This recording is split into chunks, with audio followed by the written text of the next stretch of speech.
సమయానికి వచ్చావు సోదరా.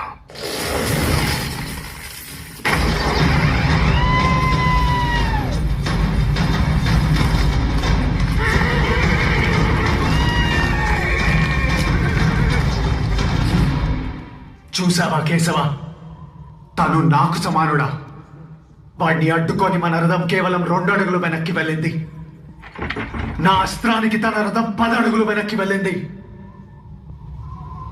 ఓ ధనుంజయ, నీ రథం అగ్నిదేవుని వరం.